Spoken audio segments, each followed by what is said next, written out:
नमस्कार दोस्तों, मैं यूट्यूबर गायक विश्वनाथ पाल भोजपुरिया अपने चैनल के माध्यम से मैं आज एक भोजपुरी गीत देशभक्ति गीत प्रस्तुत कर रहा हूं।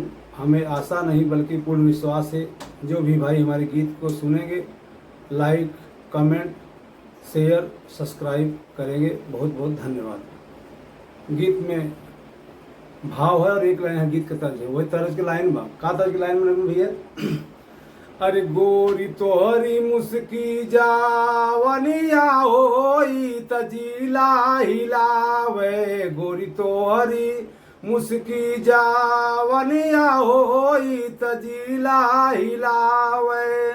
यह तर्ज की लाइन बा। मगर जब गीत हम गावे चलते ही हमारे कवि जी महेंद्र पाल जी भाव दिलन का दिलन कि दिहले अरे दिहले आजादी जावनवा हो आज झूमे वतनवा, दिहले आजादी जावनवा हो आज झूमे वतनवा।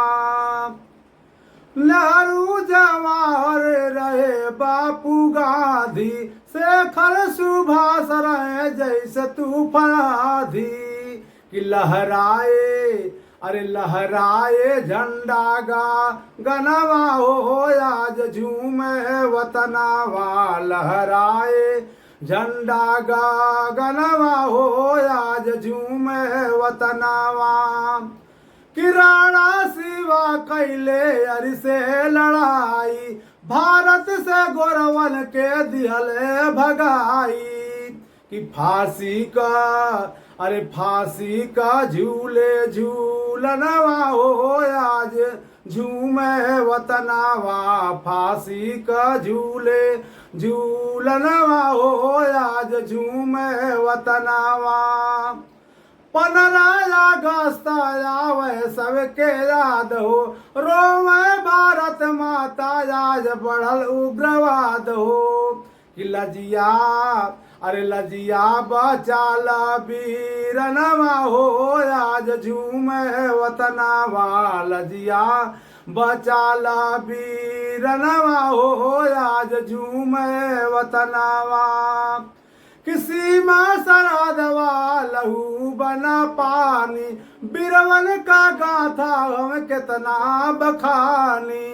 अरे लिखे कि लिखे महेंद्र तारनवा हो आज झूमे वतनवा, लिखे महेंद्र तारनवा हो आज झूमे वतनवा।